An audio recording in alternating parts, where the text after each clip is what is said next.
Voilà, bonjour à tous, bonjour, bienvenue dans ce nouveau podcast, ce 20e épisode. J'ai l'immense plaisir aujourd'hui d'accueillir un invité d'honneur, enfin une invitée d'honneur pour le coup. Vraiment, qu'est-ce que je peux vous dire de plus que je vais la laisser se présenter parce que je pense qu'elle a beaucoup de choses à nous raconter aujourd'hui. Bienvenue sur ce 20e épisode, c'est parti. Présente-toi s'il te plaît. Merci de m'avoir invitée déjà, puis bonjour à tous. Moi, c'est Éléonore Luna et mon métier, c'est monitrice de survie. Donc, j'organise des stages de survie et dans le cadre de mon métier et aussi par passion, j'ai eu l'occasion et la chance de faire pas mal de voyages et de vivre pas mal d'aventures parce que c'était toujours des voyages assez routes. Super, d'accord, ok, bah, tip top, merci pour cette introduction. J'ai envie de commencer par quels ont été ces voyages? Où est-ce que tu es parti déjà? Oh là, dans pas mal de coins. Alors, la première grosse salve de voyage que j'ai fait dans le cadre de tournage télé, c'était avec Wild. Je pense qu'on y reviendra plus tard, mais Voilà. où je suis partie en Afrique du Sud, Botswana, donc la savane, le désert du Kalahari, en Namibie, ensuite la jungle amazonienne, la Cordillère Royale, Tupisa vers le Salar d'Uyuni, c'est un peu des paysages genre Grand Canyon, mais en Bolivie. J'ai fait du voyage au Canada, un peu moins sauvage parce qu'avec le froid c'est toujours plus compliqué de faire de la survie, mais plutôt en mode un petit peu aventure. Le Népal, l'Indonésie, enfin voilà, pas mal de... T'as un peu touché à tous les biotopes, c'est ça quoi. Ouais, pas tous, mais un petit peu. Et Ok. voilà, pas de façon aussi poussée qu'un Mycorn, voilà, mais j'ai eu l'occasion de tester, de voir à quoi ça ressemble et de tester les techniques de survie dans plein d'environnements. Ouais, bien sûr. Et du coup, parlons déjà un petit peu de The Wild, parce que je crois que ça, c'est quand même un bon morceau dans ta vie, quoi. Ça, Ouais. t'as été, si ce que j'ai lu était juste sur Internet, consultante, experte en survie, c'est ça pour l'émission? Alors, j'étais pas consultante, j'étais experte en survie. Ah, En fait, c'était une émission où il y avait 7 experts en survie et 7 novices au démarrage. ok. Et puis, petit à petit, chaque semaine, il y en avait un qui était éliminé. Donc voilà, et donc j'étais dans les experts en survie. Donc j'étais en binôme avec un novice qui n'y connaissait rien et que je devais accompagner dans les environnements les plus hostiles de la planète. Oui, C'était ok. le pitch. Quand tu as accompagné cette personne, si je me rappelle bien, parce que j'avais regardé l'émission, tu avais rejoint en cours de route, toi, hein, il n'y avait pas eu un désistement? Alors non, c'est pas ça. En fait, j'ai commencé au début. Après, à chaque fois, il y avait des épreuves d'élimination. D'accord. Et donc, j'ai perdu la première épreuve d'élimination. Donc, j'ai réintégré après parce qu'il y a eu quelqu'un qui s'était blessé, je crois. D'accord. Après, il y avait... Donc, j'ai fait une semaine après tout ça. Et après, il y a eu une élimination et il y a eu une réintégration parce qu'à chaque fois, il y avait une épreuve... En fait, une épreuve sur laquelle j'étais éliminée et après, il y avait une épreuve où je réintégrais. Donc, en fait, c'est pour ça que j'ai fait un peu le va-et-vient et ce qui m'a laissé finalement la chance d'aller jusqu'en finale. Donc, T'avais fini deuxième, hein, d'ailleurs. Hein. troisième en fait. Troisième, ok. Ouais, en fait, j'étais jusqu'en finale et en finale, on était 3 binômes. Oui. Et le binôme gagnant de cette épreuve finale devait choisir celui qui l'affrontait et il m'a pas choisi moi, Ah, donc bah voilà. oui. Ok, d'accord. Celui qui avait gagné, d'ailleurs, c'était quelqu'un de ton entreprise, hein, c'est ça, hein? Bah, en fait, tout le monde, indirectement, mon entreprise, elle s'est vraiment créée autour de cette émission-là parce que déjà, la personne que j'ai rencontrée qui était consultant survie sur l'émission, il s'appelle Damien Lecouvet. Et donc on s'est rencontrés, on a collaboré pendant le tournage et il habite à 1 heure de chez moi et donc on s'est associés. Aujourd'hui c'est mon associé sur la Time on Target, donc la société qu'on a créée pour les stages de survie. Et les 2 finalistes qui étaient avec moi sur le dernier round de Wild, c'était Rémi Camus, donc, qui a travaillé avec moi pendant un moment, qui maintenant travaille tout seul, Adrien Andréotti, et Adrien c'est un de mes salariés qui est mon commercial et responsable séminaire. Ah ouais, donc un beau petit... Okay. Le monde de la survie est petit. Ouais, bah, je pense, hein, clairement. Si on parle un petit peu plus de tous ces biotopes que tu as eu la chance de traverser, quel a été pour toi, ben ça déjà c'est une question qui est venue pendant Instagram, quel a été pour toi le meilleur de ces biotopes? Quel a été ton préféré et pourquoi? Ah, la jungle. La jungle, pourquoi? Ah, j'ai adoré la jungle, c'était incroyable parce que c'est hyper riche, t'as plein de ressources, il y a plein de trucs. Et alors pour peu que t'aies 2 ou 3 petites connaissances, 2 ou 3 petits trucs, t'as pas besoin de tout savoir, mais tu vois, juste le peu qu'on nous avait expliqué au début, plus ce que je savais déjà, voilà, j'avais un peu potassé en amont, je savais pas exactement où j'allais aller, mais donc j'ai essayé de prévoir large, bah tu t'éclates. C'est génial, il y a plein de ressources, il y a plein de trucs, il y a aussi beaucoup de dangers, mais franchement j'adore. Et en plus c'est un environnement qui est hyper exigeant en termes de déplacement, ça demande beaucoup d'endurance et de volonté. Et finalement, je suis meilleure là-dedans que dans la force physique ou dans la vitesse. Ouais. Et donc, j'ai brillé dans la jungle parce que je pouvais plus facilement rivaliser que, par exemple, en haute montagne, où les gaillards, là, j'étais avec Adrien, qui est un ancien chasseur alpin. Pour lui, la montagne, c'est son élément, quoi. Il crapahute, il cavale et tout ça. Moi, je peux pas rivaliser avec des gens comme ça. Enfin, faut être réaliste. Ouais. Alors que la jungle, c'était plus mon truc, tu vois. J'étais vraiment dans le truc. Et le fait de pas être grande, je me faufilais partout. Je passais entre les branches, les trucs. Ouais. Franchement, c'était génial. Vous aviez une machette, je me rappelle plus. Ouais, on avait une machette. C'est presque indispensable dans ce genre de milieu, non? Ah là, c'est indispensable, tu peux pas avancer. Ouais. En fait, contrairement à ce qu'on pense, la jungle, c'est pas plat, c'est de la montagne. Ouais. C'est hyper en relief, mais recouvert de jungle, donc recouvert de végétation hyper dense. Déjà, il faut faire attention à tout. Tu peux pas t'asseoir, tu peux pas te poser, tu peux pas poser ta main sur un arbre, un truc. Tu as de la bestiole partout, des écorces avec des épines comme ça qui sortent des troncs, des trucs partout. Et la végétation, elle est tellement dense, les racines, les lianes, les feuillages et tout, que pour peu que ça grimpe un petit peu, que ce soit la progression soit un peu difficile, des fois en 1 heure, tu vas avancer de 200 mètres. En progression. Et quand tout va bien, tu vas être sur du 400 mètres à l'heure. Donc, tu vois, tu n'es pas du tout sur de la course de vitesse. Et par contre, tu as ta machette et tu passes ta journée à à layonner. Ok, d'accord. Donc, ça a été une découverte parce que je ne connaissais pas cet environnement-là. Et une belle découverte. Ok, super. Et du coup, question inverse, quel a été ton biome que tu as le moins aimé et pourquoi? Peut-être le désert à l'inverse, parce qu'il n'y a rien. Ouais. Il n'y a rien. Donc, si tu veux, si ce que tu recherches, c'est le dépassement physique et tu vois la difficulté physiologique et tout, il y a sûrement des gens qui kiffent. Moi, j'aime bien m'amuser avec ce que je trouve, tu vois, fabriquer, trouver des solutions, improviser, retrouver. En fait, le moindre petit truc, ça va t'apporter un petit peu de confort, un peu de réconfort, un petit plaisir et tout. Et là, il n'y a pas grand-chose, à part du sable, donc... Parlons-en justement du désert. C'est une très bonne façon de continuer parce que il y a beaucoup de questions au niveau de la survie dans le désert. Globalement, question de base, comment trouver de l'eau dans le désert? C'est hyper compliqué, ça dépend des déserts. Tu as quand même des endroits où tu peux avoir de l'eau, mais très très peu. Et après, faut stocker, faut te déplacer avec de l'eau et tout ça. Et sinon, la technique de la condensation, c'est presque la moins pire. De là à dire que c'est suffisant, je ne suis pas sûre, mais c'est peut-être la moins pire, parce que les écarts de température sont quand même tels que si tu gères bien, tu sais, à creuser quand même un peu en profondeur, tout ça, à mettre une bâche, tu peux parfois collecter un petit quelque chose. Mais de l'ordre de quoi? On est sur... Un demi-verre d'eau. Voilà. Donc, puis en quoi? En 24 heures environ? Pas en 24 heures, ça va assez vite, mais parce qu'en fait, c'est sur les changements de température, donc c'est sur les phases du matin, où ça va, tu sais, quand ça commence à évaporer et tout, c'est là que tu vas récupérer. Donc en fait, tu mets en place ton truc le soir et le matin, tu vas récupérer un peu. Et après, le reste de la journée, tu n'auras rien. Donc tu es vraiment en mode survie si tu dois vraiment te débrouiller dans un désert sans eau. Là, c'est de la vraie survie. C'est de la survie à très court terme même. Je pense que si tu n'as rien, c'est chaud. Tu fais pas On a un collègue, un copain, mon associé là, qui s'appelle Régis Belleville, qui est hyper spécialisé dans le désert. Lui, c'est un cadre, c'est incroyable de l'entendre parler.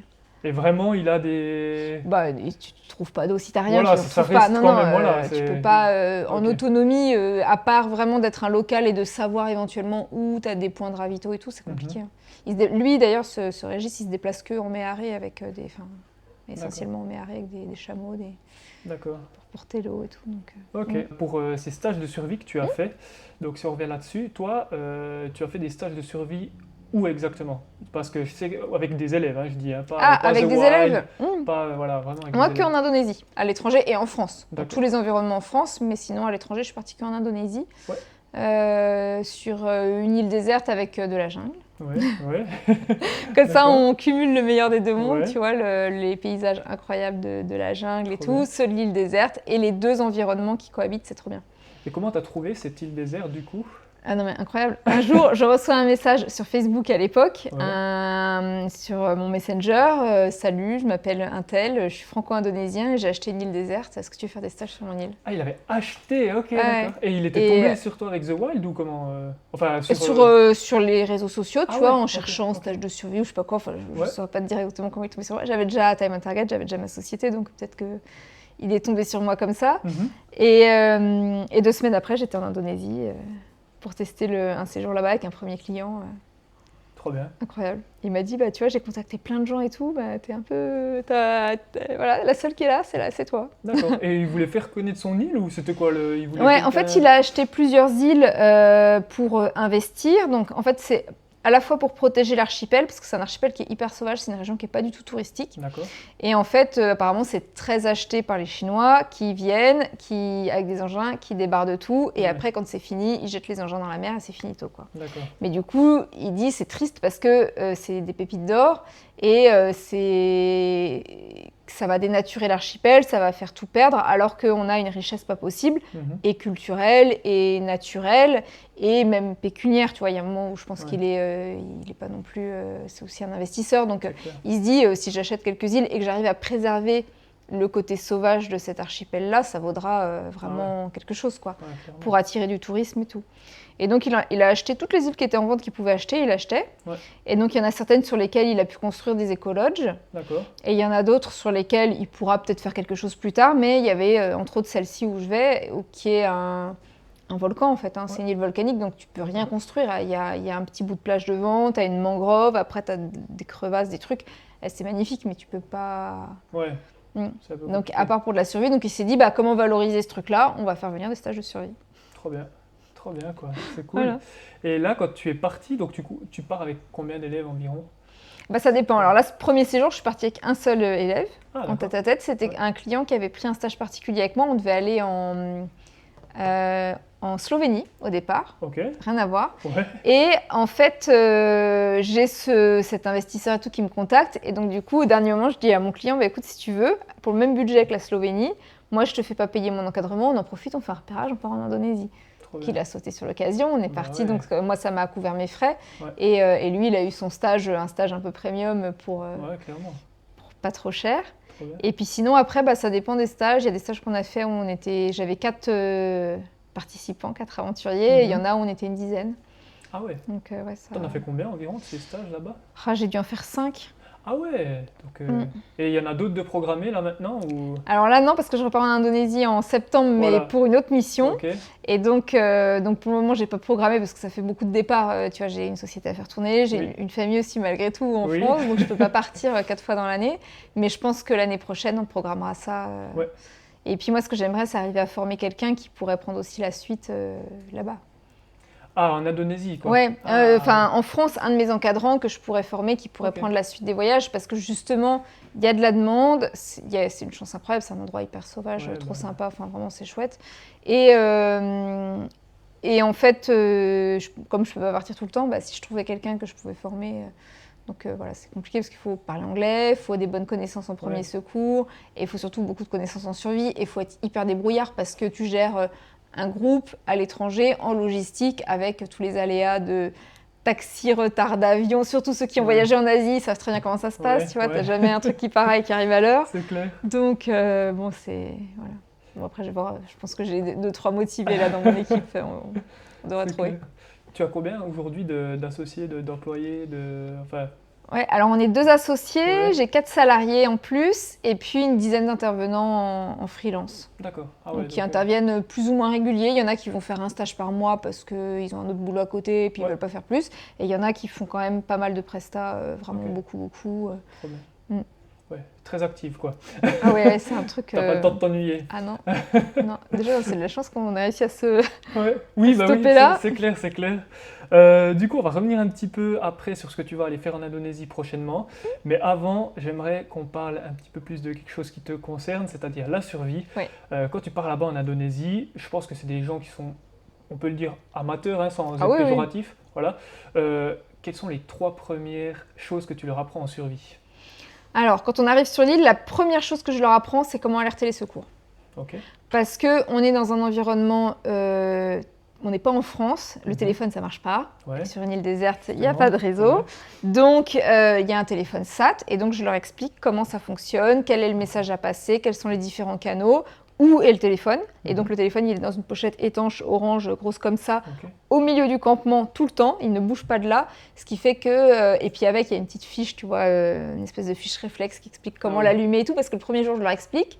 Au bout de 5 jours, avec la fatigue, la faim, le stress et tout, si jamais il m'arrive quelque chose à moi, tant que c'est quelque chose à quelqu'un d'autre, moi je peux m'en servir, mais Oui. s'il m'arrive quelque chose à moi, j'ai besoin de pouvoir compter sur le groupe, donc ça c'est priorité numéro 1. Ouais. Après, deuxième chose, on met en place le campement. C'est pas hyper intuitif, mais finalement quand tu suis un peu la règle des 3, il y a une espèce de logique quand même. Et on met en place le campement parce que ça prend pas mal de temps. Et comme ça, une fois qu'il est en place, ça nous permet quand même d'avoir une zone de repli, une zone de sécurité. Si on ne sait jamais, un orage, un truc, bon voilà, on n'est pas dans la mouise. Et après, on va commencer à chercher l'eau. Et est-ce qu'il y a des bestioles sur ce style? Parce que tu dis une zone de repli, c'est juste à cause du temps ou il y a des bestioles Alors c'est beaucoup à cause du temps, mais effectivement il y a des bestioles. Il y a entre autres des varans qui sont des Salvatore macromaculatus, donc c'est les deuxièmes plus gros après les varans de Komodo. C'est dangereux ça, hein, si ça mord, ça peut... mais en fait ça a un venin qui est hémotoxique, donc ça fluidifie le sang, en gros c'est anticoagulant. Et en plus ils ont une bonne quantité de bactéries dans la bouche, et donc c'est leur technique de chasse, en fait ils vont mordre, et après ils attendent tranquillement 24 heures que tu fasses un petit début de choc septique, de pas bien, d'infection, et ils viennent récupérer ce qu'il y a à récupérer, quoi. Et... tu gères comment? Enfin, vous gérez comment ça? Alors, première consigne, c'est qu'on se déplace jamais tout seul, on est toujours au moins à 2, déjà. Après, ils sont assez craintifs quand même.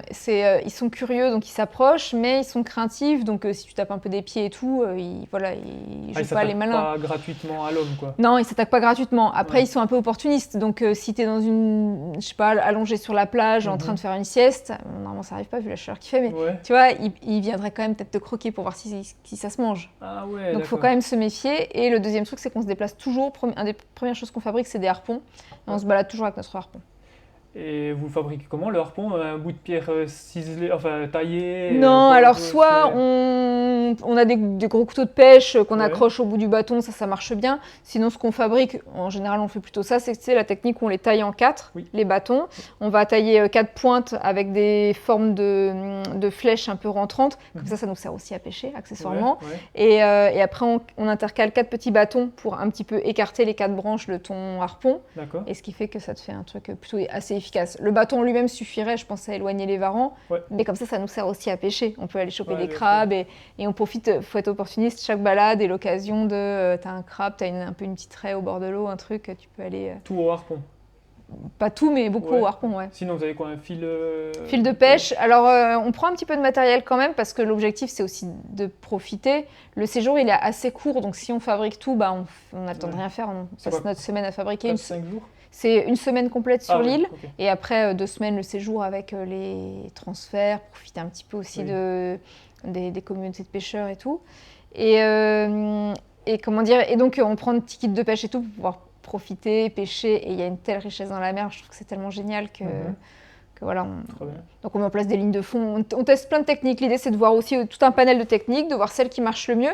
Puis ce qui est sympa, c'est que d'un séjour à l'autre, en fonction des saisons, en fonction de là où on s'installe et tout, c'est pas les mêmes techniques qui marchent bien, c'est pas les mêmes coins qui vont être plus ou moins poissonneux. Enfin voilà, c'est intéressant. Comment est-ce que vous gérez le fait de dormir là-bas? Parce que tu as dit qu'on ne peut même pas se poser à la plage pour faire un petit somme. Donc passer toute une nuit, vous faites quoi? Vous vous mettez en hauteur? Ouais, alors là encore, c'est le peu de matériel qu'on prend. En gros, on a un sac de 15 litres par personne avec du matériel. C'est pas très gros, mais tu vois, t'as... ça environ, c'est ça, à peu près. Et dedans, on va avoir un hamac, un tarp, un petit kit de pêche, un couteau, une pointe de harpon, puis même un peu de ficelle, même pas trop. Hein. Et après, moi, j'ai un kit de secours, enfin voilà, en plus, en sécurité, tout ça. Mais c'est à peu près l'essentiel. Et donc, on met en place un hamac moustiquaire, plus une bâche, enfin un tarp. Comme ça, on est protégé de la pluie, parce qu'environnement tropical, il y a quand même pas mal de pluie. Et puis, les moustiques. C'est des pigeons voyageurs, donc... donc si t'as pas la moustiquaire, c'est quand même galère. Hein. J'ai une photo, faudra que je te montre, un stagiaire qui avait pris... Je conseille une certaine marque de hamac et tout, parce qu'en fait, elle a une double paroi. Normalement, tu es censé pouvoir glisser ton matelas de sol à l'intérieur pour t'isoler du froid. Mais en fait, la double paroi, c'est génial pour les moustiques, parce que du coup, ils viennent se poser sur la paroi externe et ils peuvent pas te piquer à travers. Et donc lui, il a pas acheté cette marque-là, il a voulu faire à l'économie. C'est pas grave en soi, mais donc on s'est rendu compte qu'effectivement c'était beaucoup moins efficace parce qu'il s'est fait piquer tout par le dessous, par le truc. Non mais je te montre la photo. Voraces, quoi. Tu la partages parce que c'est un truc il a un dos crépi, il s'est réveillé le premier matin, il a genre... Son dos, si t'as pas 1 centimètre de peau, c'est que des piqûres. Tu me l'enverras, ça sera sympa à montrer, je pense. Super, quoi. Et du coup, pour ton prochain départ en Indonésie, qu'est-ce que tu vas faire là-bas? Raconte-nous ce que tu peux nous raconter de ce que tu vas faire là-bas. Bon, je peux raconter dans les grandes lignes, hein, mais Voilà. en gros, je vais partir pour un tournage télé. Et là, je serai plus responsable santé, secours, sanitaire, voilà, suivi des candidats et tout ça. D'accord. Mais donc, c'est une émission d'aventure, sans rentrer dans les détails, et je vais être responsable des candidats, donc je vais avoir suivi médical, check-up, gestion des urgences, puis aussi tout ce qui est bobologie, et aussi tout ce qui est quoi, bobologie. Aucune idée de ce que c'est. Les petits bobos. Ah, ok, ouais. La petite bobologie. Bobologie, ok, oui, ouais, d'accord, voilà, la bobologie. Okay. T'as les secours, oui. genre le mec qui s'est coupé un bras, oui, c'est une fracture ouverte, et t'as la bobologie, c'est la petite égratignure, le coup de soleil qui fait une petite brûlure, un petit truc. Mais bon, vu que je suis la référente médicale, enfin paramédicale sur l'équipe, bah, je vais avoir à gérer tous ces trucs-là, quoi. D'accord. Aussi. Et là, tu seras derrière les caméras ou bien tu seras aussi comme non, dans The Wild? Non, je serai derrière les caméras. Derrière les caméras. Normalement, on ne devrait pas me voir. Tu peux dire c'est pour quelle chaîne ou pas? Non. Alors, non, je suis même pas sûre de quelle chaîne redistribuera après, en fait, en vrai. Mais... Ok, ça marche. Je ne vais pas dire de bêtises. Mais c'est une grande chaîne nationale. Mais... Ouais, d'accord, super. Après, j'aurais peut-être dû commencer par ça, mais c'est vrai que j'y pense maintenant. Toi, tu étais, si je ne me trompe pas, infirmière de base. Qu'est-ce qui t'a fait bifurquer dans la survie? À quel moment ça va bien passer? C'était un métier... moi, j'aimais beaucoup mon métier d'infirmière et tout ça. Et puis, à l'époque où je travaillais encore aux urgences, pas très loin d'ici, à côté de Belfort, on était pas mal formés à tout ce qui était risque, comment on appelle ça, NRBC, catastrophe, voilà, tous ces risques-là, de pandémie aussi, mais on parlait, à l'époque c'était surtout le risque NRBC qu'on avait. Et donc j'ai commencé à m'intéresser, dans le cadre de mon boulot d'abord, un peu au survivalisme. Oui. Et puis à côté de ça, j'étais passionnée d'outdoor, on bivouaquait tout le temps avec les copains, on allait dormir dans les Vosges, dans la neige, dans la forêt, dans les trucs. Puis je faisais beaucoup de la course d'orientation, du trail, du cheval. J'étais à cheval toute la journée. Dès que je sortais du boulot, j'étais à cheval et je rentrais à tomber de la nuit, voir la nuit passer avec mon cheval. Ouais. Et donc, le mélange des deux m'a dit, bah ok, je suis hyper OP pour les catastrophes. Enfin, hyper OP. J'ai quelques bases pour les catastrophes et tout, le côté survivalisme. Je suis tout le temps dehors, mais qu'est-ce qui se passe s'il m'arrive un truc quand je suis dehors, quoi. C'était un peu l'idée. D'accord. Et donc j'ai ça, plus le fait aussi de me dire, peut-être qu'il y a peut-être des techniques pour moins galérer, parce que des fois on galérait bien, on se mettait dans la... Ouais. T'as dû connaître ça aussi, mais un peu, tu sais, pour tester, pour rigoler et tout. Et puis il y a des fois, je me dis, quand même on galère un peu, il y a peut-être moyen de faire mieux. Ouais. Donc j'ai commencé à suivre un stage de survie par plaisir, quoi. D'accord. Et puis un deuxième, et puis un troisième, et puis après, passion... dévorante, j'ai commencé à me former pour ça, quoi. Et tu t'es formée principalement, je pense bien qu'il y a des livres, qu'il y a des émissions, qu'il y a des stages de survie, mais principalement, qu'est-ce qui t'a apporté le plus si aujourd'hui tu avais vraiment une ressource à donner aux auditrices et aux auditeurs pour commencer à se former à la survie? Ce serait quoi? De faire des stages directs? De faire des stages. Tu gagnes un temps de malade, hein, parce qu'en fait, tu vas apprendre, même ne serait-ce qu'un stage de 2 jours, tu vas apprendre en 2 jours ce que tu mettrais clairement des mois à apprendre si tu devais lire ou même un petit peu expérimenter par toi-même sur le terrain. Parce que moi, ça faisait déjà quelques années que je faisais ça. Et il y avait des trucs, je savais que ça marchait, je savais que ça marchait pas. Mais j'arrivais pas à savoir pourquoi. Enfin, tu vois, tu es plus dans l'expérience, dans le ressenti et tout. Oui. Et c'est bien, mais le fait de suivre un stage, tu comprends pourquoi ça marche, tu comprends pourquoi ça marche pas. Et ça te donne l'intelligence, enfin les connaissances pour pouvoir reproduire ça ou l'améliorer ou éviter ou ensuite le réadapter dans d'autres environnements, tu vois. Donc vraiment ça te fait passer un cap, quoi. Trop bien. Donc suivre les stages, c'est les vidéos YouTube et tout, c'est un peu le piège, c'est que ça te donne la fausse impression de savoir. Quand tu vois, tu as l'impression de savoir. Tu sais, c'est comme quand tu vois des vidéos des gens qui font des trucs incroyables et tu as l'impression que c'est facile et le jour où toi, tu veux le faire, jamais tu y arrives. C'est vrai. Et la vidéo YouTube, c'est un peu le problème. Tu vois les gens faire, donc tu as l'impression que tu sais faire. Et en fait, si tu le fais pas toi dans les mêmes conditions, tu sauras jamais. Ouais, c'est clair. Ouais. Donc, c'est intéressant, hein, je regarde des vidéos YouTube et tout, mais si tu les testes pas, tu peux pas savoir si ça marche. C'est sûr, quand tu as des bases, je pense qu'après regarder des vidéos YouTube, tu sais aussi plus de quoi on parle, etc., quoi. Tu es parti au Népal. Oui. Ça, c'est juste. Alors ça, c'est une partie qui, personnellement, m'intéresse spécialement. Donc, évidemment, tu es allé faire de la montagne là-bas. Oui. Voilà. Tu es allé faire des treks à 6000 mètres et des poussières, c'est ça ou plus haut Je sais plus, non, pas 6000, on était juste en dessous, je crois qu'on Juste est... en dessous Je sais plus, j'ai un doute. Non, mais je crois que c'était 5000. Ouais, entre 5 et 6, quoi. Ouais, entre c'était ça, 5 et plus ou moins 6, ouais. Je sais plus si on est arrivé à 6000 ou pas, tu me mets le doute là maintenant. Écoute, Je vérifierai, j'ai vu c'est tes peut-être stories. possible. Ouais, non, mais Il si me je crois que le semblait Gokyo qu'une Peak fois. c'est 6000. Oui, il Ouais. me semblait qu'une fois, tu avais Ouais. parlé de 6000 et quelque Ouais, bon, chose. bah alors c'est possible, ouais. Et d'ailleurs, je vais récupérer une astuce très utile que je n'avais pas du tout. Voilà. Donc, si jamais, je mettrai évidemment dans la description son Instagram et l'Instagram aussi de sa boîte, parce que vous pourrez apprendre plein de choses en allant la suivre. J'essaye.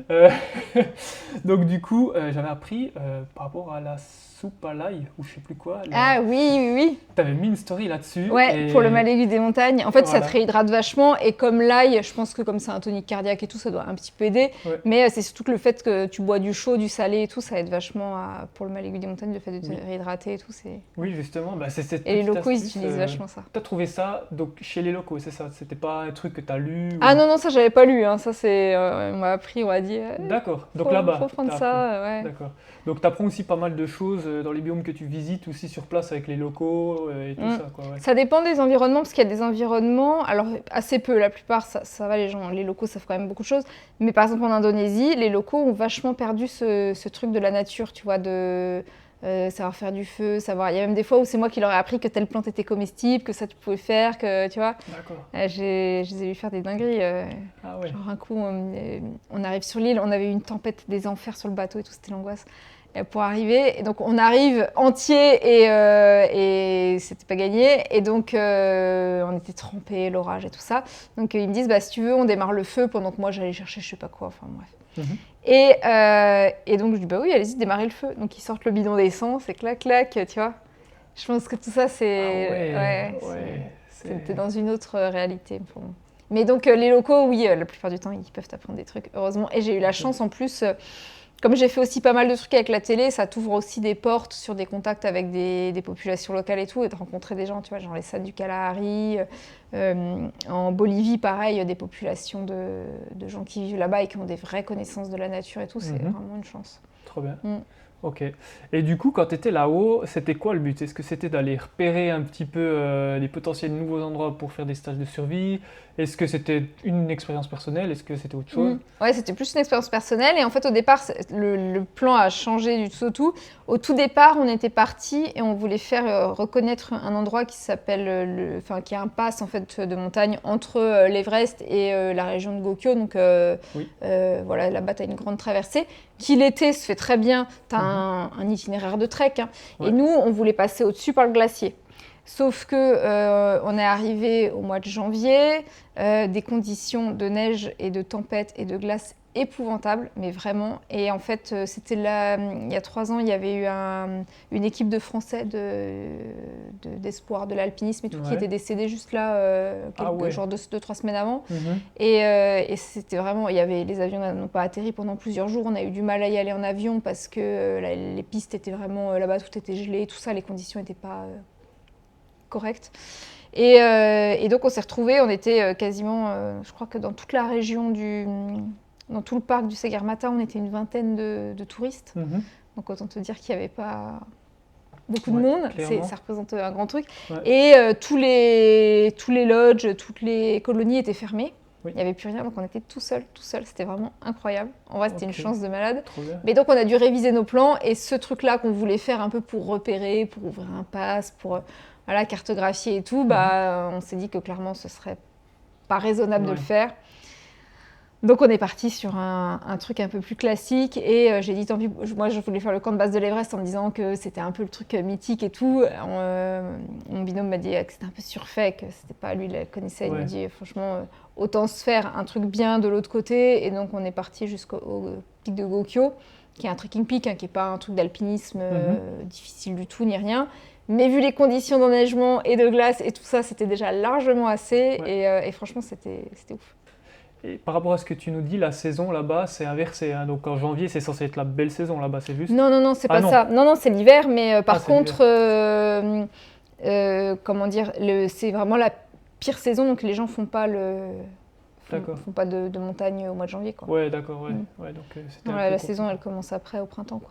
Et le camp de base, il disait que c'était de l'Everest, c'était un peu surcoté, il t'a dit? Ouais, c'est surcoté parce qu'en fait, tu as un chemin de trek. Enfin, c'est pareil, ça dépend Voilà. de la saison, mais tu as un chemin de trek qui t'amène là-bas. Et en fait, en vrai, il n'y a rien à voir. Parce que C'est l'Everest, des tu le tentes. vois pas, tu es au pied de Ouais. l'Everest, donc tu le vois même pas. Ouais, Tu le vois mieux quand tu es de l'autre côté. bah ouais. Et puis, oui, tu as des tentes. Et encore, en basse saison, tu n'as même pas de tente, tu vois, il n'y a pas grand-chose à.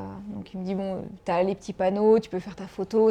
Pour Instagram, c'est cool. Ouais, clairement. Mais bon, voilà. Donc, on a fait le choix de rester du côté un peu plus Ouais, sauvage, où il y avait plus d'exploration, plus de trucs. ok. Et puis franchement, je regrette pas, c'est vraiment une belle expérience. C'était dur, mais. Tu as fait combien de temps là-bas? Eh ben, on est resté, en tout, je crois qu'on est resté un peu plus d'un mois. Oui. On devait rester un mois, donc 3 semaines, je crois, en montagne. Mhm. Et en plus, bon, notre séjour a été un peu prolongé parce que j'ai chopé le Covid là-bas. Enfin, on a tous les deux chopé le Covid là-bas. Non, sérieux? Pourtant, il n'y avait pas beaucoup de monde. Non, mais en fait, je pense, à mon avis, c'était dans l'avion qu'on a pris au retour. À l'aéroport, il n'y avait pas beaucoup de monde, mais il y avait un tout petit peu de monde, il y avait un petit peu de promiscuité.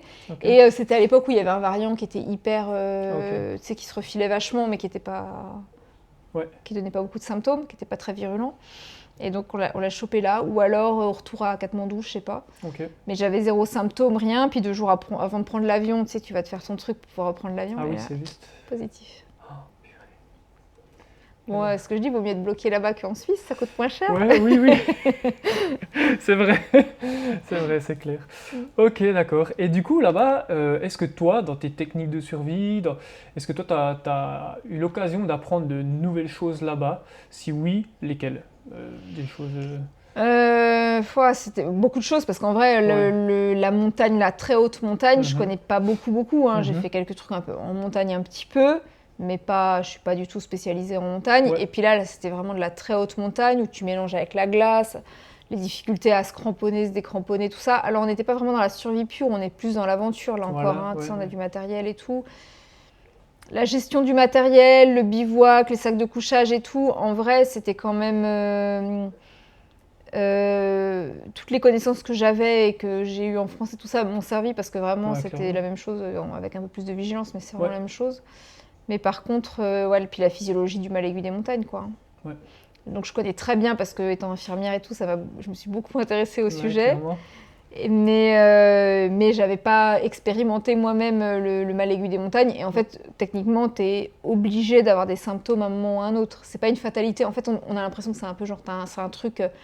On te dit, ouais, t'as une chance sur X de choper un mal aigu des montagnes, et si tu es là, tu es foudroyé et tu vas mourir dans les heures qui suivent. En fait, c'est pas ça du tout. Ouais. C'est une réaction physiologique de ton corps à l'altitude, et que tu le veuilles ou non, de toute façon, tu auras des symptômes à un moment ou à un autre. Enfin, à cette altitude-là, Mhm. tu as forcément des symptômes. C'est juste qu'il faut te dire à quel moment c'est juste, bon, bah, t'as un peu mal à la tête, tu prends de Doliprane, ça passe.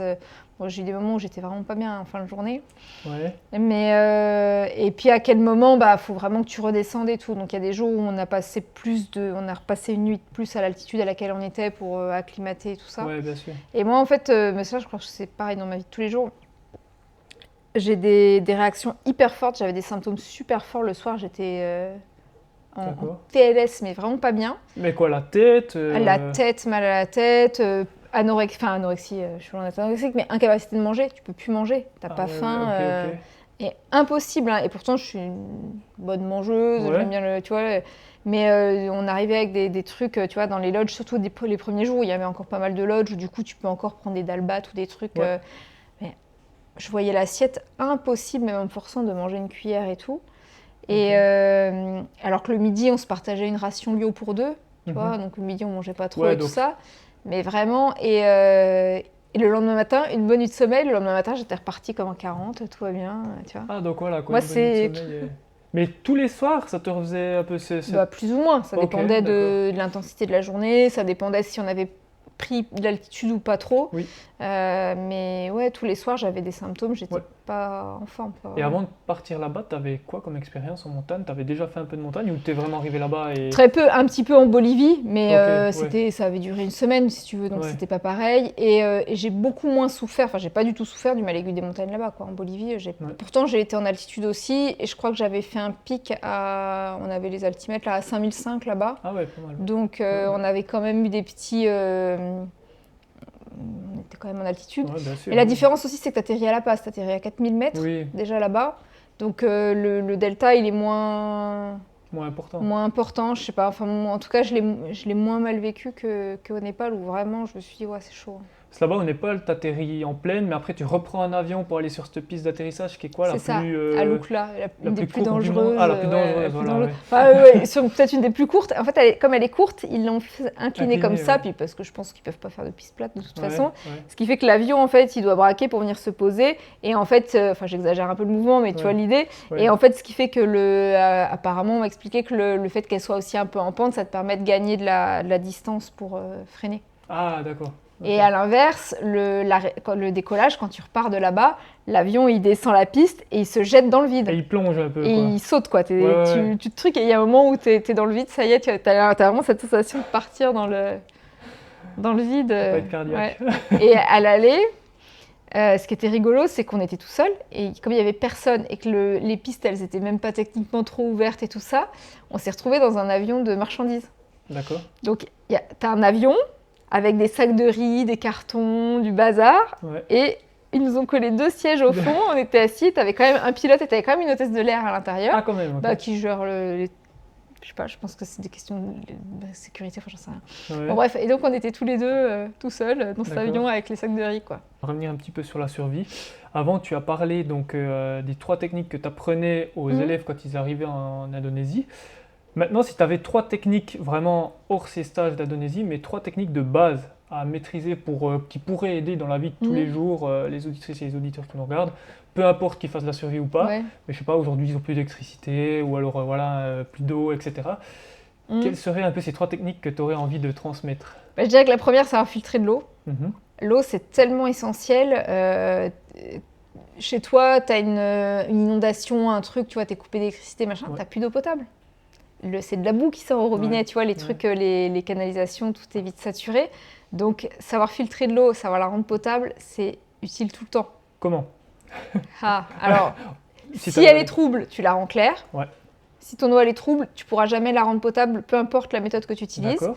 Donc, tu peux utiliser la méthode de grand-mère, des tissus, un filtre à café, ce que tu veux pour la rendre claire. Une fois qu'elle est claire, elle n'est pas potable, mais tu vas pouvoir la rendre potable. Et là, tu peux faire une méthode qui marche bien, c'est l'ébullition. Ouais. 1 minute d'ébullition. Si tu es en altitude, tu rajoutes 1 minute tous les 1000 mètres d'altitude. Voilà. Et ton eau, elle est potable. Okay. Après, tu as tout ce qui est filtre. Ça ne mange pas de pain d'avoir un bon filtre. Voilà, bon, tu dois connaître la fameuse gourde au cou. Oui. Il y en a d'autres, hein, mais tu vas mettre ton eau qui peut être légèrement trouble pour le coup, ça va encrasser ton filtre, mais ça marche quand même. Et là, tu la rends potable tout de suite.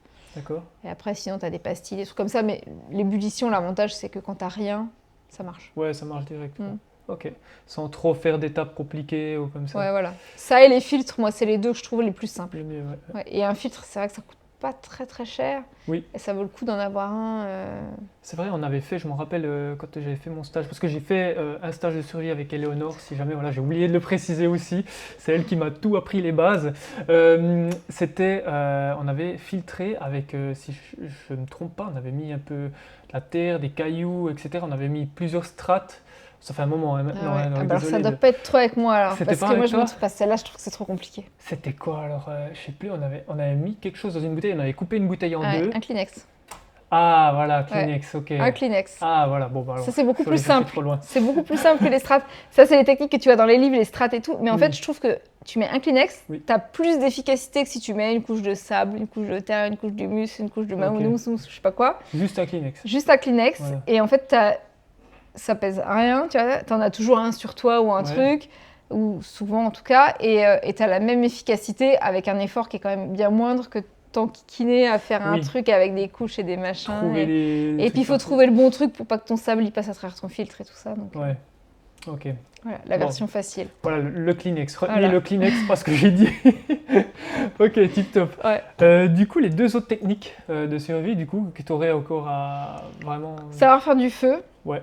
Moi, je trouve que c'est quand même essentiel parce que ça sert tellement à tout. Ça peut te servir toujours à rendre ton eau potable, tu vois. Si tu veux la faire bouillir, ça peut être pas mal. À te réchauffer, à te signaler, à t'éclairer, à faire cuire à manger si tu as trouvé des trucs, des plantes, des machins.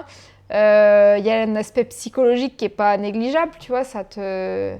Voilà, pour faire des signaux de fumée, tu vois, tu peux faire tu mets de la végétation un peu verte dessus, tu vas faire une colonne de fumée qui va se voir à des kilomètres, tu vois. Donc faire du feu, pour moi, c'est la deuxième technique qui est quand même bien utile. Ouais.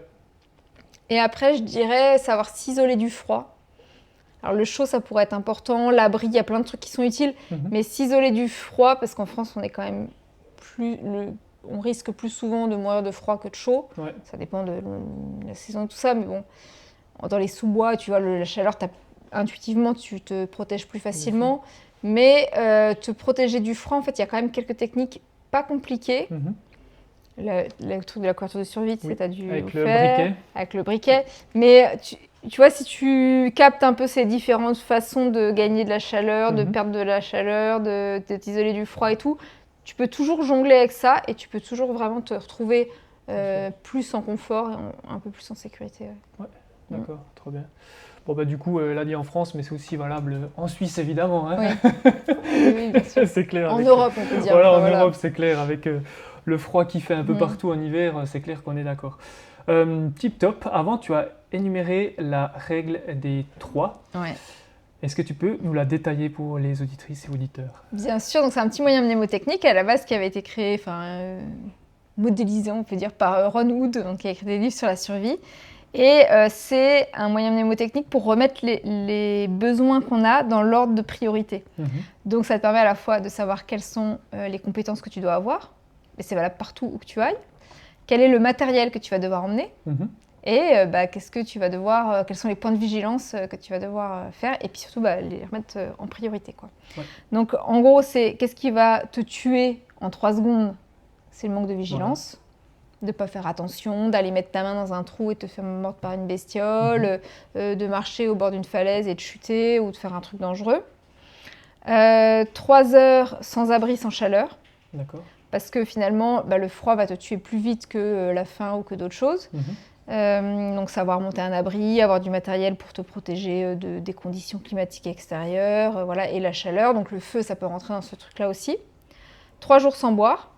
Bon, il y a un mnémotechnique, hein. S'il fait 45 degrés, 40 degrés, bien évidemment que ça va plus vite, mais voilà, 3 jours sans boire. 24 heures sans boire, tu perds 40% de tes points de QI. T'es 40% plus bête. C'est pas irréversible, on est d'accord. Ok, c'est bon. C'est bon. Tu l'as regagné après, normalement. Mais voilà. Ouais, c'est chaud. Hein. Okay. 3 jours sans boire d'eau potable, 3 semaines sans manger, 3 mois, après on peut dire sans hygiène et sans contacts sociaux, enfin voilà. D'accord. Donc tout ce qui est prendre soin de soi, soigner les petits bobos pour éviter les infections, anticiper quand tu pars en aventure, un truc tout bête, tu vas faire un petit check-up dentaire pour éviter de te retrouver avec une rage de dents au fin fond de la pampa, ça peut être pas mal parce que le moindre truc va devenir compliqué à gérer. Bien sûr. Quand tu es dans ces stages, que tu accueilles des nouveaux participants, quelle est la chose la plus compliquée en fait à transmettre en fait aux participants? Quel est ce qu'il y a... ça va être plus du domaine du savoir-être en fait, c'est vraiment d'apprendre à... Comment je pourrais le dire ? D'être vigilant dans le milieu. Ouais, d'être vigilant, puis de vraiment... en fait, il faut que tu d'économises... En fait, tu vas vouloir économiser tes ressources. Quand tu es en mode survie, tu n'as pas beaucoup de ressources extérieures. Des fois, tu as un petit fond de sac à dos, tu as un truc, mais tu n'as pas beaucoup de ressources dans ton sac. Et puis, tes ressources physiques, elles ne sont pas inépuisables. Donc... En fait, il faut que tu mettes tout en œuvre pour tout le temps réussir du premier coup. D'accord. Tu vas t'épuiser si tu vas démarrer un feu. Tu veux démarrer ton feu. Si tu ne réussis pas ton feu tout de suite, tu vas passer 10 minutes à préparer du petit bois, à trouver un allume-feu, à faire un truc. Si tu perds 10 minutes, tu vas démarrer ton feu, tu vas te fatiguer à gratter avec ton fire steel, si tu as un fire steel ou ton briquet et tout ça. Si tu ne réussis pas du premier coup, peut-être tu auras cramé le petit bout d'allume-feu que tu avais ou un peu, si tu avais un petit coton vaseliné, un truc comme ça, tu vas cramer le peu que tu avais. Tu n'avais pas préparé assez de bois, tu as cramé. Donc tu as perdu 20 minutes. Il faut tout recommencer. Ouais. Tu te fatigues, tu t'énerves, tu te stresses. Et c'est valable pour tout. Il faut prendre le temps de bien préparer, quitte à perdre 20 minutes dès le début, mais que tu réussisses bien du premier coup. D'accord, ouais. Tu vois, donc il faut vraiment tout faire, tout mettre en œuvre pour que tu réussisses. D'accord. J'aime bien la citation de Maître Yoda. Oui. Tu le fais ou tu ne le fais pas. Fais-le ou ne le fais pas. Donc tu prépares, tu fais tout pour réussir du premier coup. Et ça, finalement, tout est... quand tu vas le soir, tu ranges ton abri et tout, pensez à prendre le temps de bien enrouler ta corde, ton sac de couchage, faire hyper gaffe qu'il reste bien au sec. Des fois, tu sais, t'es fatigué, t'as la flemme et tout ça, les gens, ils vont poser le sac sur le côté, ils vont remballer leur abri et tout. Il y a un peu de pluie, le sac de couchage, il est mouillé. Si jamais tu dois rester une semaine sur le terrain avec ton sac de couchage, il est mouillé... c'est pas agréable. Ah bah non, c'est dangereux même, tu vois. Ouais, il y a un moment... en plus. Donc en fait, il faut... c'est ça, tu vois, faut prendre le temps. Ouais. T'en as pas beaucoup, mais tu prends un petit peu de temps en plus pour faire les choses bien, pour garder ton matériel propre, sécurisé... Tu vois, enrouler ta petite ficelle pour pas qu'elle s'en mêle parce que le soir, tu vas galérer si tu dois, dans le stress, démêler ton truc. Ton feu, tu vas bien préparer pour avoir assez de quantité, assez d'allume-feu. Et voilà, et pas de te dire je vais y aller par la force et je vais pousser et tout parce que tu vas t'épuiser, tu vas tout cramer ce que tu as. Rebondissons sur cette histoire de feu. Est-ce que ici, dans nos contrées, France, Suisse, Belgique, etc., démarrer un feu, comme on peut le voir dans les films, en frottant 2 morceaux de bois ensemble, c'est vraiment viable vu que c'est quand même assez humide? Est-ce qu'il y a vraiment... Voilà. Ça dépend de l'environnement, ça dépend du climat, de la météo. C'est faisable, mais pas tout le temps. En Suisse, c'est comme chez nous, tu as quand même pas mal d'humidité une bonne partie de l'année. Et en général, quand tu as besoin de faire un feu, surtout si c'est en mode survie, c'est que sûrement tu as besoin de te sécher ou de te réchauffer et que tu as des trucs gelés, des trucs froids, des trucs humides. Donc, non, c'est quand même compliqué. Donc plutôt Firesteel ou... Tu sais, ça pèse quoi, 10 grammes. 3 fois rien, quoi. T'as 10 grammes de ferrocérium sur toi, t'es le roi du pétrole. Et je préfère le Firesteel au briquet parce que le briquet, en Franche-Comté, il fait hyper humide aussi. Moi, ça m'est arrivé des week-ends où j'ai pourri 2, 3, 4 briquets parce que t'as un peu d'humidité qui tombe sur ta pierre et tout, ça marche plus. T'es content. Donc pour moi, c'est un peu trop fragile. Mais après, si tu en prends soin de ton briquet, que tu mets dans un petit truc étanche ou que tu fais bien gaffe, c'est tout aussi viable que le Firesteel. D'accord. Chacun ses préférences. C'est clair, oui, c'est sûr. Est-ce que tu as d'autres stages de survie prévus ailleurs qu'en Indonésie prochainement, ou est-ce que c'est vraiment qu'en Indonésie que tu vas faire tes stages de survie avec les élèves et tout? Alors moi, oui, pour le moment. Après, on a... alors ça va pas être avec moi, ça va être avec Damien. D'accord. Il y a des séjours qui sont prévus ailleurs, mais en Asie centrale, en gros. Okay. Bon, j'attends parce que c'est comme tout, moi j'aime pas trop faire des effets d'annonce, c'est de dire j'ai 1 milliard de projets en route tout le temps, et sur ce milliard, ils aboutissent pas tous. Alors j'aime pas trop faire des effets d'annonce parce que je me dis après on va dire que c'est pas sérieux ou machin. Donc on a plein de projets. Est-ce que ça se concrétisera? C'est bien parti quand même. Là on est, je pense, à 80% de chance, mais voilà, on verra en Asie centrale. Trop bien. Un truc un peu, pareil, il y aura un peu de montagne, un peu de. Du mixte un peu quoi. Du mixte, quelque chose de bien. Ok, top quoi. Super, je crois qu'on va commencer par poser les questions des abonnés. Donc, je prends mon téléphone parce que je ne les sais pas toutes comme ça. Alors... bravo. Tu vois, j'arrive pas à enregistrer l'interview et... Voilà, alors, la première question, c'est... Bon, alors, on a plus ou moins répondu, mais tu pourras peut-être préciser. C'est quoi The Wild ? Alors, Wild, c'était une émission, c'était la même boîte de prod qui fait Pékin Express en France. Et en fait, ils ont créé une autre émission donc, qui s'appelait Wild. C'est un Pékin Express de la survie. Pékin Express, t'es un peu en mode guide du routard. Et Wild, t'es en mode survie, quoi, donc sans rien. Et en gros, le concept, c'était qu'on avait 5 courses de survie dans 5 environnements différents. Et à chaque fois, tu avais un expert de la survie en binôme avec un novice. Et en fait, on changeait. On n'avait pas toujours le même novice. Les binômes se refaisaient à chaque épreuve. Et on commençait la course avec la perception d'un sac dans lequel il y avait du matériel, mais on ne savait pas ce qu'on allait avoir. Et donc, il y a des fois où on avait une machette. On a toujours eu un couteau. Parfois, on avait un Firesteel, parfois non. Dans la jungle, on avait un hamac. Alors que dans les autres environnements, on n'avait pas de matériel de couchage, on n'avait jamais de sac de couchage.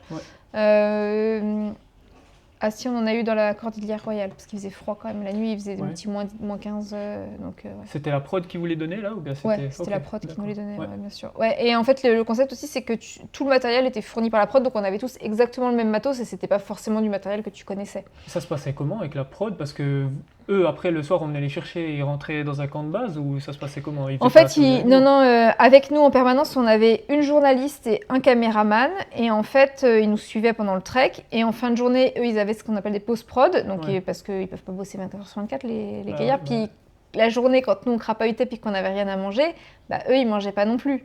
Ah, ils mangeaient pas non plus. Bah, ils avaient des bars, des trucs comme ça. Alors, peut-être en loose day, de temps en temps, Ouais, ils ouais, croquaient ouais. un truc. Mais il fallait pas qu'ils mangent devant nous. Donc, globalement... ils étaient, tu vois, dans des conditions assez rustiques aussi. Les gars, enfin les filles aussi, mais les caméramans là qui portaient Mais les, toute la journée, c'est dans la jungle et tout, ah ouais, là. non mais c'est des machines de guerre quand même. Ils étaient que un et un Ouais. journaliste. C'est Et tout. après le soir, par contre, ils envoyaient on avait fin de course, on avait le même temps de course, donc le début de course et le fin de course étaient donnés par radio, enfin ou téléphone sat. Quand la fin de course sonnait, on avait, je crois qu'on avait un quart d'heure pour monter notre campement et tout ça, où on voulait dans les 15 minutes autour. Oui. Et donc, la prod, eux, ils donnaient leur position GPS et des locaux étaient envoyés pour leur monter un campement. Donc, ils avaient une tente, un truc. Des fois, ils étaient à 500 mètres de nous, tu vois, ils étaient pas loin. Ok. Mais dans la jungle, comme c'est dense, on les voyait pas du tout. Mais nous, on était dans notre coin. Et nous, après, on avait une caméra de vision nocturne pour nous auto-filmer dans la nuit. Ah, c'était vous qui vous filmiez tout seul, ok, d'accord. Donc ils vous donnaient quoi, une GoPro, bah, c'était un truc. Une petite caméra de ah, vision vraiment? nocturne, un Ok. petit, tu sais, un petit truc light, quoi. ouais, un petit truc light. Puis Et... là, vous deviez tout filmer ou vous filmiez Non, que s'il y avait un truc que intéressant? s'il y avait un truc intéressant, ouais. Ah, ok, d'accord. Genre au Botswana, à un moment, il y a eu des hyènes qui se sont approchées et tout. Alors j'avais filmé parce qu'on les entendait. Alors j'avais sorti le truc. Bon, on n'entend rien, mais forcément le son est pas.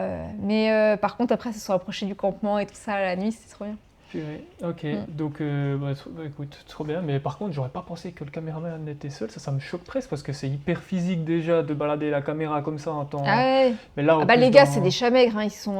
On dirait des marathoniens. Ils sont secs. Tu vois, ils cavalent toute la journée et tout. Franchement, c'est des. C'est presque des sportifs d'élite, quoi. Ah bah c'est des bons sportifs. Ouais. Ouais. Tu sais, c'est comme quand tu vois tu sais, des fois les courses au JO, les machins. Oui, Et que t'en as un qui filme devant. Tu t'imagines le gars.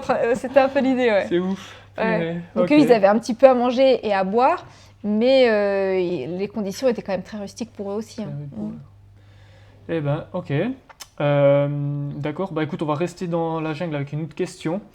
Donc j'avais mis, donc pour ceux qui ne me suivent pas sur Instagram, c'est Sclisias. Si jamais n'hésitez pas, j'avais mis sur Instagram pour pouvoir poser vos questions à Éléonore un extrait où tu passais sur TEDx, hein, c'est ça? TEDx, ouais. TEDx, voilà, exactement. Et j'ai pris l'extrait où elle parlait d'un jaguar. Donc, il y a quelqu'un qui a demandé, donc Melloway, il s'est passé quoi avec le jaguar ensuite? Parce que j'ai coupé exprès pour faire la hype un peu. Ouais. Voilà. Pas grand-chose. L'histoire, tout se passe avant. Okay. En fait, en gros, j'étais dans la jungle et comme j'avais crevé de soif au Botswana, je me suis dit, bon, dans la jungle, je ne crèverai pas de soif, je ne vais pas me faire avoir. Donc, il faut absolument que je trouve de l'eau. Et donc, je suivais ce que je pensais être le bruit de la rivière dans une certaine direction. Et puis, un endroit où la jungle, elle est moins dense, tout ça. Il y a une odeur d'urine, de jaguar et tout ça. Enfin, ça sent le pipi de chat, mais hyper fort et tout. Et tu as un espèce d'instinct qui te dit vraiment, tu sais, ça palpite et tout. Tu te sens qu'il y a un truc qui n'est pas... Okay. Voilà, et puis en continuant de s'approcher, parce que malgré tout, je me dis, il faut que je trouve de l'eau, c'est une priorité absolue. J'avais oublié qu'il y avait les 3 secondes, tu vois, sans vigilance avant. Et donc, on entend des bruits et tout, et en fait, on entend feuler. Donc là, il était là, c'était sûr, et je me suis dit, bon, on m'a dit que c'était hyper craintif, je vais faire du bruit, je vais taper dans les mains, je parle, j'ai un peu surjoué le truc, à rigoler avec mon binôme et tout, en me disant que ça va le faire fuir. Pas du tout. Et donc, le jaguar a chargé. Ah, il a chargé quand même. Ouais, il a chargé. Et en fait, il était sur un tronc, on a entendu le tronc qui craque, on a vu tout un truc qui allait nous sauter dessus. Dans les herbes, vraiment, la sensation que tu as, je sais pas combien ça pèse, 50 kilos, un jaguar, j'en sais rien, qui te fond dessus, mais vraiment en feulant, quoi. Et en fait, moi, j'étais devant à Léonnet. Donc, le réflexe à ne pas faire, c'est faire demi-tour et tout ça. On dit, faut faire ça, faut montrer que t'es pas une menace et tout. Bah, je pense que ton cerveau, il fait un truc, mais ton corps, tu vois, tu décides pas ce que tu fais. Dans ma tête, je me suis dit, ça y est, là, moi, c'est fini. Et une espèce d'acceptation, tu vois, c'est un truc un peu comme, tu vois, je pense qu'il y a une dissociation, un truc que tu dis, c'est un truc genre trop horrible pour que tu puisses réaliser. Donc, je vais entendre dire, bon, j'ai eu une vie cool, genre j'ai bien vécu, j'ai fait plein de trucs de ouf et tout. Et puis pour tout le monde, ça s'arrête à un moment ou à un autre. Bah moi, ça y est, c'est l'heure. Mhm. Allez, bon bah c'était cool, c'était une belle expérience, c'est fini, ça y est. Hop, c'est presque soulagé même, un truc de se dire ça y est, bon, au moins je sais comment ça va se finir. Ouais. Et après, j'ai eu un petit truc de me dire, ah ça va être triste pour mes enfants, ils vont grandir sans leur maman, tu vois. Ouais, Et en clairement. fait, ça a été un peu le petit sursaut, je pense, où j'ai commencé à raccrocher. Et puis j'avais ma machette, comme j'étais en train de layonner devant. Et je me suis dit, ah peut-être en me retournant, genre sur un malentendu, je lui mets un coup de machette et il va avoir peur, ou tu vois. Mhm. Ou je vais mourir dignement au moins, tu Ouais. vois, dans une espèce de baroud d'honneur. Donc je fais demi-tour et en fait, il s'était déjà arrêté. Et il n'avait pas du tout l'intention de nous attaquer, je pense qu'il voulait juste nous repousser. Et que quand il a vu qu'on repartait, bon bah voilà, il n'a pas chargé. C'est pas des animaux qui normalement attaquent l'homme. Donc Ouais. voilà. Ok, donc normalement ça n'attaque pas l'homme. De ce que... Bah très peu, c'est voilà. très rare. Ok, d'accord. Très rare. Ok. Une autre question de Mathéo qui nous demande comment est Inoxtag en vrai. Parce que je ne l'ai pas dit, mais tu avais fait un stage de survie avec Oui. Inoxtag, c'est juste. Hein. Ouais. Voilà. D'ailleurs, c'est rigolo parce que dans le stage que j'ai fait avec lui, c'est la première fois qu'il a entendu parler de l'Everest. D'accord. Et donc, on en discutait avec lui parce que mon photographe, il avait fait déjà pas mal de trucs au Népal et tout ça. Oui. Et donc, il lui a parlé de l'Everest, il lui a dit que ça faisait partie de peut-être pas forcément de ses objectifs, mais que c'était un rêve, qu'il avait fait plein de photos de l'Everest et tout ça. Et donc, Inoxtag ne connaissait pas l'Everest, il a dit, bah, c'est la plus haute montagne du monde. Et donc, il a dit, ah, mais c'est génial, et ben moi, je veux faire ça. Ouais. Et on était avec Valouz aussi, et Valouz, après, il me fait... Grande gueule, il me dit, il est derrière son PC toute la journée et tout. Il dit ça, mais il dit dans 2 jours, il va se rendre compte que c'est pas possible et tout. Machin. Tu vois, grande gueule. Il l'a fait, il l'a fait. Il l'a fait. Trop bien. Donc voilà. Et après, moi, quand j'ai fait ce stage-là, je connaissais pas Inoxtag. C'est quand même une cible un peu plus jeune que moi, il faut être réaliste. Oui, clairement. Et donc, je ne connaissais pas trop Inoxtag et cet influenceur-là. Et quand j'ai été contactée, je me suis dit, bon, après tout, il a quand même une grosse audience et tout. Bon, ça peut pas faire de mal, ça peut tout faire qu'un peu de pub. Clairement. Mais j'avais pas trop d'avis, quoi. Puis je connaissais pas trop ce qu'il faisait. J'avais regardé un peu vite fait des trucs où il était avec un maître kebabier, je sais pas quoi. Ouais, ça te parlait pas trop, quoi. Voilà. Et en fait, hyper sympa. Ouais. Un jeune, mais hyper respectueux, Trop cool. très sympa. Bon, c'était un peu dur quand même, on a un peu galéré et tout, mais ils ont tenu bon. Tu vois, la nuit, il y a eu des orages et tout. Ils ont vraiment dormi avec Valouz en mode survie et tout ça. C'était pas facile. Valouz, c'était qui? C'était son... C'est son pote, qui est aussi un gros influenceur. Hein. Donc c'était semi-privé, ils étaient les deux? Ils étaient les deux, ouais. Ouais, d'accord. Okay. Ah, je connais pas du tout Valouz, par et contre. c'est pareil, c'est un autre influenceur Ok. qui a un petit peu moins d'abonnés qu'Inox, mais ouais, qui a quand même pas mal d'abonnés. D'accord. Et qui est un tout petit peu plus vieux, tu vois, c'est un peu le grand frère. Ok.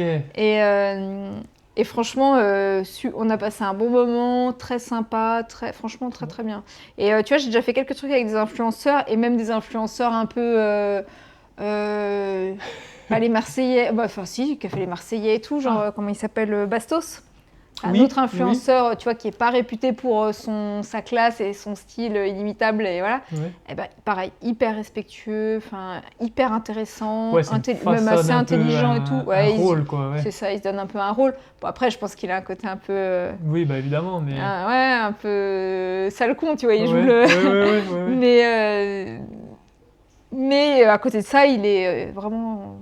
très intéressant, un vrai entrepreneur, on a une super conversation et tout. Donc t'en as pas mal quand même qui viennent du milieu de l'influence faire des stages, quoi. D'accord. Ouais. Et bon, évidemment, on va pas reparler d'Inoxtag parce que là on sait, mais principalement c'est quoi? C'est vivre une expérience ou parce qu'ils veulent se dépasser après en faisant d'autres aventures comme Inoxtag? Parce que c'est juste lui, il avait fait ce stage, puis après il était parti faire sa vidéo sur une île déserte. Hein.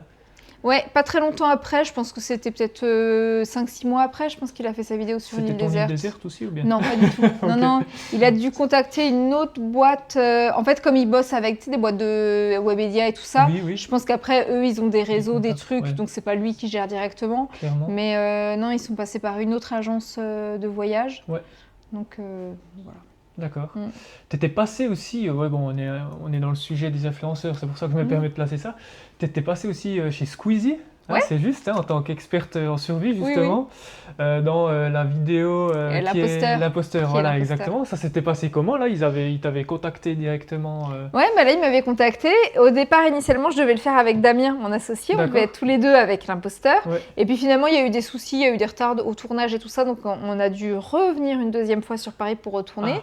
Et Damien n'était plus dispo, donc on a pris David, qui est un de mes salariés. D'accord. Et donc, on est deux De Time on Target. de Time on Target, voilà, avec un imposteur.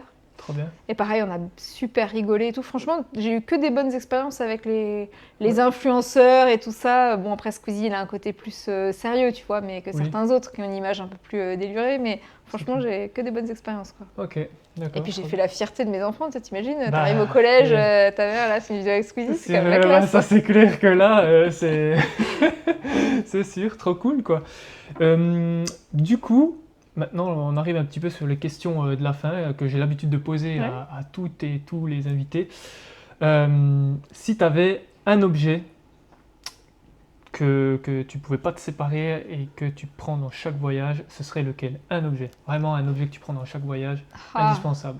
Ah, c'est chaud. Hein. Un truc mon un peu plus original que le Ouais. téléphone, hein, évidemment. Ouais. Non, bah si, quand même, je vais pas être hyper original, mais mon couteau, je dirais. Ton couteau? Ouais. Ok. Parce que de passer d'un couteau, c'est quand même galère. Ouais. Tu vois, même en vrai, tu peux te débrouiller feu par friction ou dans certains environnements faire sans feu. Ouais. Donc le fire steel, tu peux t'en passer, tu vois, dans certains cas.